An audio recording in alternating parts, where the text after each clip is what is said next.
Hi, I'm Janeane. This is KUCI 88.9 FM in Irvine, and this is Get the Funk Out. I don't know if my guests knew that, but now they do. We're going to talk about Together Apart, a collection of new short musicals written, composed, directed by, and starring Brown University alumni. It's premiering today, May 27th, 5:30 p.m. Pacific Standard Time, 8:30 Eastern Time, streaming through May 30th to raise money for the Actors Fund.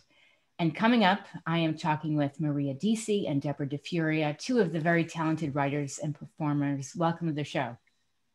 Thank you. Thank you so much.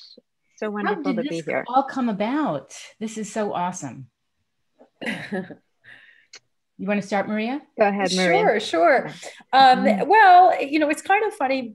It's difficult to separate our communication from what then became the musical, because as the pandemic started, Deb and I, we had already been doing this a bit, but there's an application called Marco Polo, and you can record video messages to each other, and you can sort of leave them as mini monologues for your friend in another time zone, and they get them and respond when, they're ready to do their monologue about what's going on. And it's really an incredible way of sharing your day-to-day life and what's going on. A bit different from a conversation, but very valuable in that you just sort of get to say exactly what's on your mind and sort of unload and then say, oh, here's what the sky looks like today. And so anyway, we started doing that at least once a day. And we were very much sharing each other's lives and supporting each other during the beginning months of the pandemic. And then as it evolved several times a day, until now, and continue to do that. Right. And at one point, we were both part of a reunion of college students who were at Brown in the late 80s and 90s who did musical theater. And it was really kind of an amazing gathering of, I think there must have been 100 people, of people we haven't seen in person. Some we have, but, mainly just sort of like, let's go back in time and gather electronically. So after that happened, a few people kind of simultaneously had the idea, we should sing together. Oh, we should write a musical. And there was a meeting scheduled and a whole bunch of people were there. I think maybe there were 60 out of the 100 throwing story ideas out. And well, should we write a musical together? Should it be a musical of vignettes? And anyway, as the project evolved, it became a show of 10 mini musicals. And Deb and I immediately knew that, well, we should write about what our conversations have been, what our friendship, because this is the perfect example of friendship, of friends supporting each other. Yes. Through a really painful time with the tools that they have, the electronic tools, which we're so lucky to have. And we both love to sing. We both sang in musicals at Brown together. And the project became a musical project, fully musical project.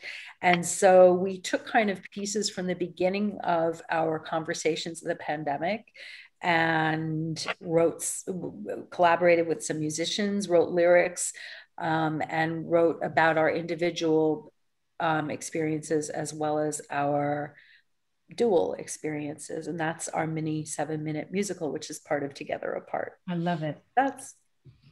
What did I leave out, Deb? Okay. No, that was amazing. Okay. Then you can go to sleep now. But that's basically it. That was great. And good night. Yes, that was it. It was,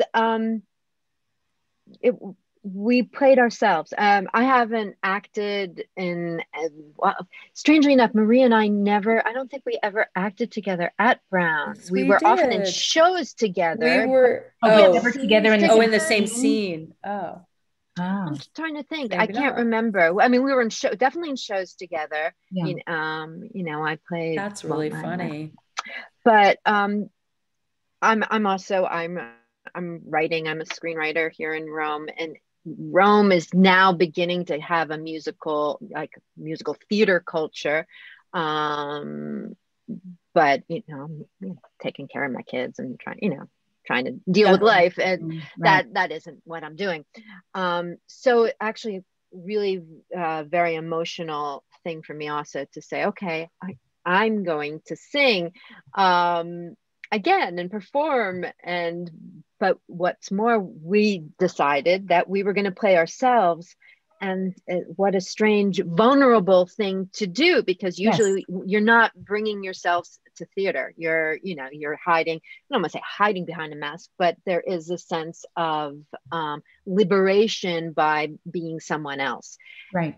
And it's a very strange space, all of a sudden being yourself in an artificial construct, which is this musical, and bursting into song, of course.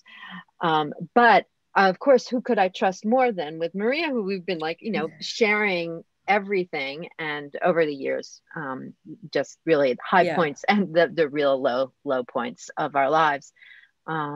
So it's amazing. We haven't seen it. We haven't seen it. Oh, you haven't? I mean, no. So we have no. That's also a little terrifying.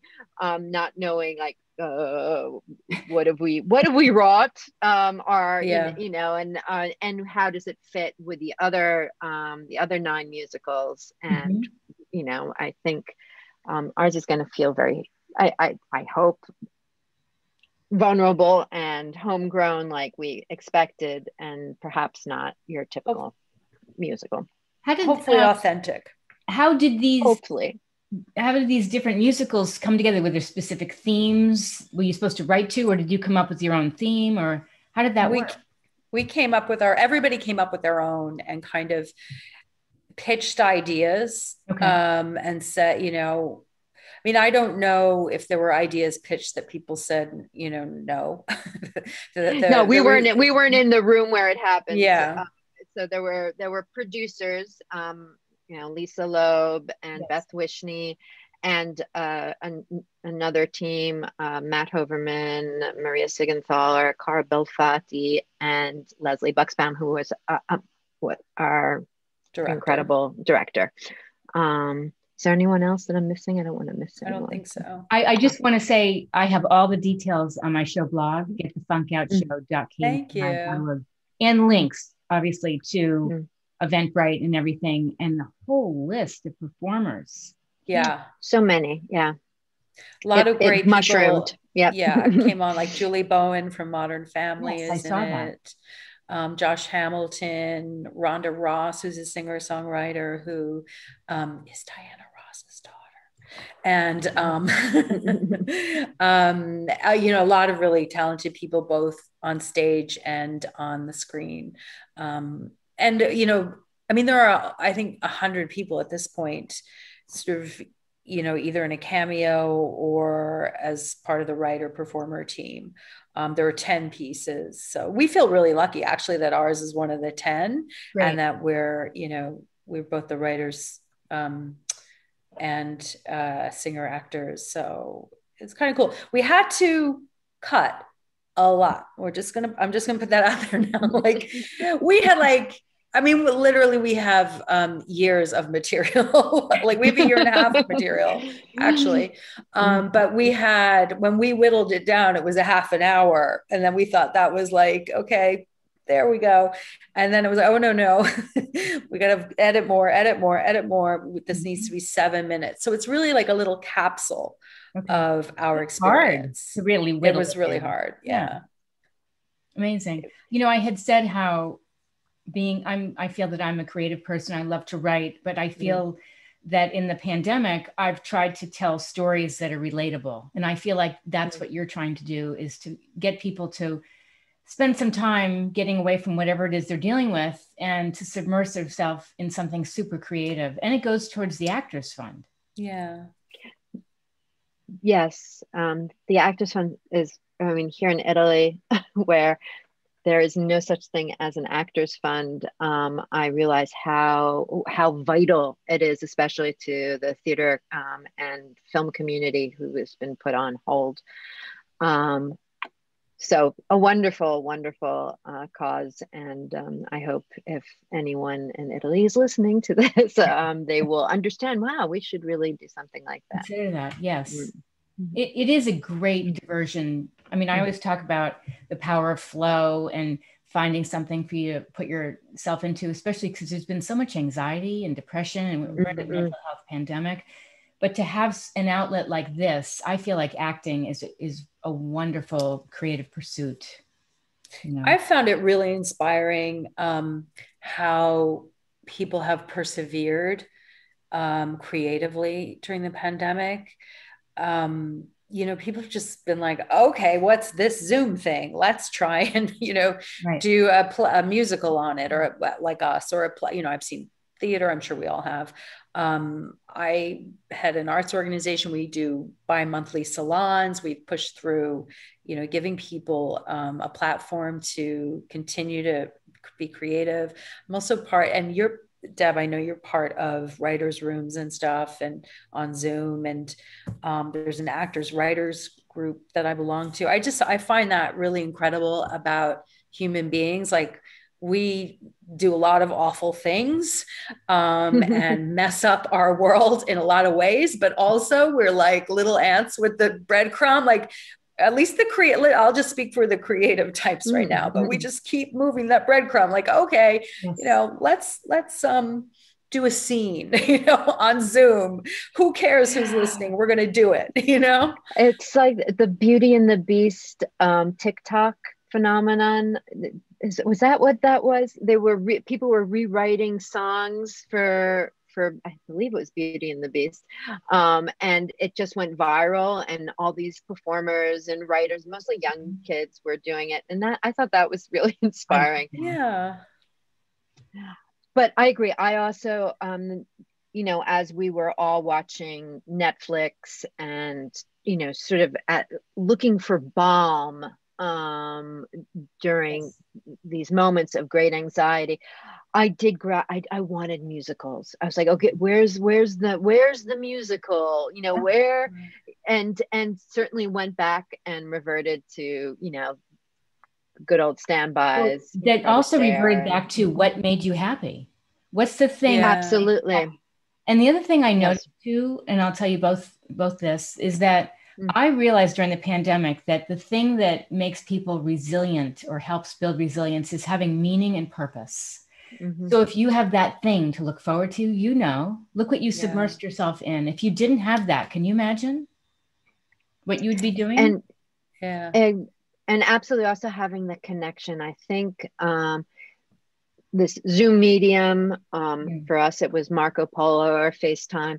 You know, it's exhausting. We know that, but it has also been this lifeline, and also a forum of great connection in a different way that perhaps we didn't have before, and an intimacy at times. I don't think all Zoom meetings are intimate, but that we've been able to express our fears and our anxiety and laugh and cry. And so I think this musical is actually, it might be a really interesting time capsule in, you know, in 10, 20 years to see, you know, all the different reactions that people have had in trying to connect virtually, and how we survived doing so. Absolutely. Wow, I didn't think about that as a time capsule. That's really true. We'll be like the Louds. Remember the first reality show with the family, the Loud family in California? It was called An American Family in the 60s. They did it, or maybe early 70s. Yeah. And you look at that, and it was so groundbreaking and so intensely real. Maybe we'll be that 30 years from now on these online platforms. Amazing. It's funny because last March or April, I've shifted my show from being in the studio we broadcast from UC Irvine to doing this. And I started just doing audio, and I thought, wait a minute, I have a chance to meet people from all over the world face to face. I'm going to grab that opportunity. Yeah, that's cool. Because where are you, Maria? Right now, I mean, I've been a bit of a nomad, which is part of our story. So I live in New York City on the Upper West Side. And right at the very beginning of the pandemic, I'm never this prescient, but I kind of was like, I think I got to get out to New Jersey to my parents right away. because they're 83 and 90, and I was worried that like I'd be cut off from them. And, Right. you know, so I left and relocated for over a year, and went back to New York a bit throughout the time, depending on what was going on during the pandemic. And now we've been very lucky to be able to come down to Florida. We made it through, and we are in, you have to explain the rope bridge behind you. Oh, the rope bridge. Well, like you're in the middle of the decor. So we've had, yeah, this is yeah, I'm gonna climb this later. No, this is my parents have a condo in South Florida, and we have been able to reunite with my brother who lives in California for the first time, and my sister who also lives in New York. So we have finally been able to come together as a family. And this is sort of like a guest apartment because we're all together at once, and we needed more room. So I'm in, I got the good deal basically, but this is the guest apartment, and I this is the painting they have, which I think is kind There's a lot of symbolism in that. Isn't it? Isn't there? Oh, the connection, kind of tattered and worn, the bridge, you know, the haze. Yeah. Yeah.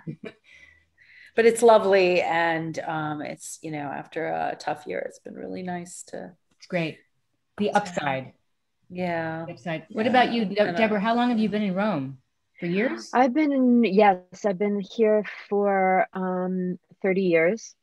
Whoa. It's incredible if I say 30. Yeah.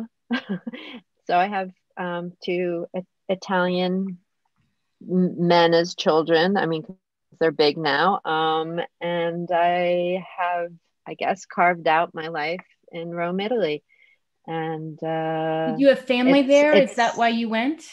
No, I mean, I think, you know, I have my Italian last name. I think I really went here to understand what that meant. My father died when I was little and left me this lovely last name, and an identity that went with it, because everyone called me the Italian kid, and I didn't feel Italian, and so I had to sort of construct that. And so that, you know, searching for my father, I came here. I did look for my roots. I did find family members, and then, but actually I created my own family, or so that's okay. So when are you writing that screenplay? Oh yeah, no, that is a screenplay. We got a lot of stories. Yeah, a few of them. Yeah. It's either a book or a screenplay, but I'm all of a sudden I visually was like, yeah, I can see that. Mm-hmm. Yeah, you know? I think you're right. That's Janeane, what got me sure. out here. Yeah. But it's been great, and I went to film school here, and it's been good. I mean, granted, you know, and this we address in our little musical as well. I live in beautiful Rome, and yet I am almost always in front of my computer, and so I could live anywhere. I mean, I could. Sure. I have to sort of remind myself sometimes that I live in Rome and in the middle of, you know, the great beauty. Amazing. But when I do, it's pretty amazing. Could you speak Italian before you went there? Yes, because I studied my 3rd year. I studied at the University of Bologna, and I became an Italian studies major. So yes, I was definitely fluent, and you know, granted, with my charming American accent, which I have maintained stubbornly, and, you know, to maintain my identity. I love it. What would you like people to know about today's event, kicking off tonight, 5:30? Any little tidbits to spark interest? I think it's about connection. I think there's something for everyone in it. You know, our piece is very, I would like to say authentic, very real. And there are other pieces that, you know, are about Zoom school, or about parenting, or about trying to connect romantically on Zoom. So there's a story for everyone. Ours is about friendship. Right. And there's a lot of great music in it. I actually have to say, The music is fantastic. And you've got Lisa Loeb, the singer-songwriter, headlining. And she's pretty great. She's written the music. She wrote the music. Well, she and I wrote music and lyrics together for the song that I sing in it.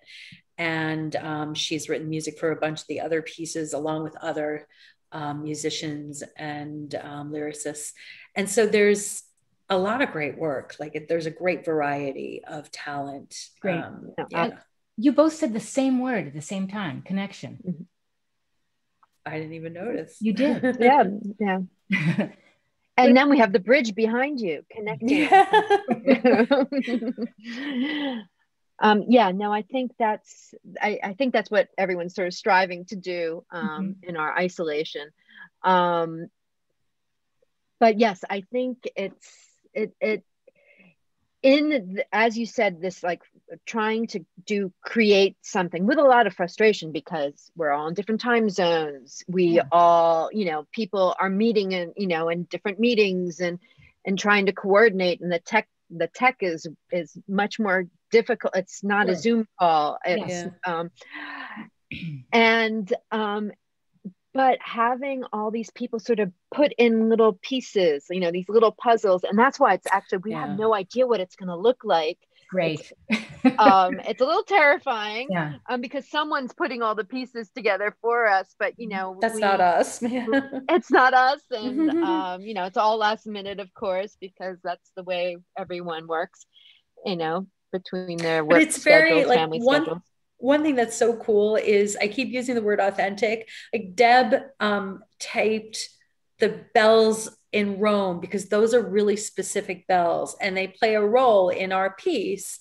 And, you can't just sort of sample in general bells. So there's just real heart and real life in our piece. Anyway, we just, I feel really proud and proud of my friendship and so grateful for my friendship, basically. That's the edit. That's the beautiful. Gosh, I mean, that's what I keep on thinking.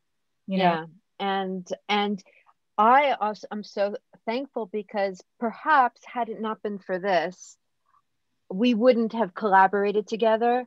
We wouldn't have, because we're always in different places. Sure. But the pandemic gave us this space that, we can, even my being in Italy, you being in New York, New Jersey, we can, and what a gift in the midst of, true grief and anxiety. So that's been wonderful gift. Yeah.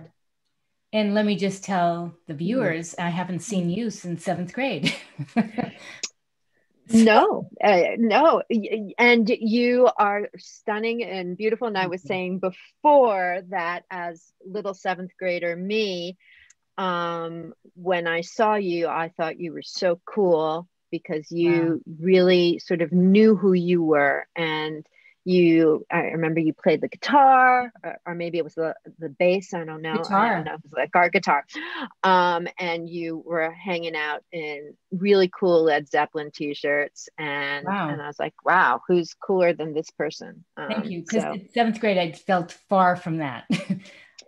As we usually don't feel. As we all did. Yeah. But I felt you had already, you knew who you were. And I felt very amorphous in comparison. So thanks for sharing that.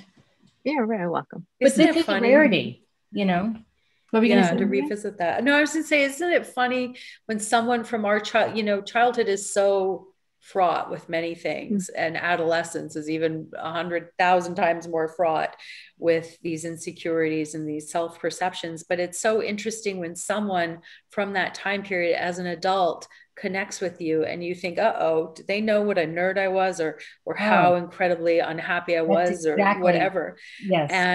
And then you find out, well, no, they had their own stuff going on, first of all, but second of all, maybe they liked you, or maybe they saw something in you that you didn't see in yourself, or I think there's just like this time for reconnecting, or these opportunities for reconnection are just can be really amazing if you see the opportunity for what it could be.